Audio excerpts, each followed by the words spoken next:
Oy, aron di mo magningaw sa mga sawag gawlar.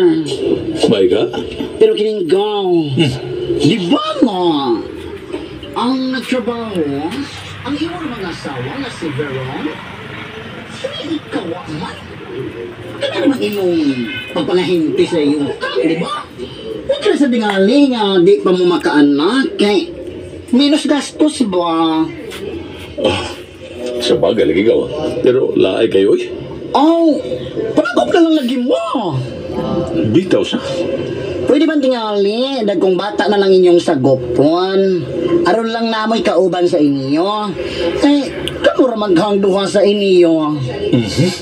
Tuod eh, no? Yun noon, Lar. Kung malakaw na ko, kaya ikaw naman yun usap permitin, he. Tuod eh. Ang imo kang mangotso. Si, diingin pa. Ano yung kasya din sa ato? Kay, kung malakaw sa go, isahid ka na nga hinti si Yuta. Takulaho lang may mangita. Kay may mapauban o may gusto mo tanaw mga luti mabaligya. Kung malakaw ko, may tao din sa gipuyan ta, di ba?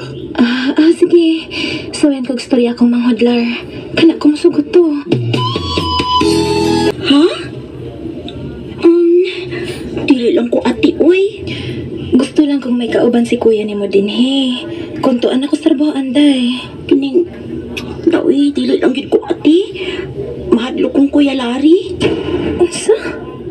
Mahadlo kang kuya Larry ni mo? Pero, nga naman. Siga manggod kay siyag mata nga magtan-aw na ako magsulod kog short pants. Unsa? Guutam na sa kuya Larry ni mo, day, uy. Sure ka, ati? Kanin ka ta. Didot ba dahil kahapon ay? Kuya? Sige ha. Lakaw sa ko.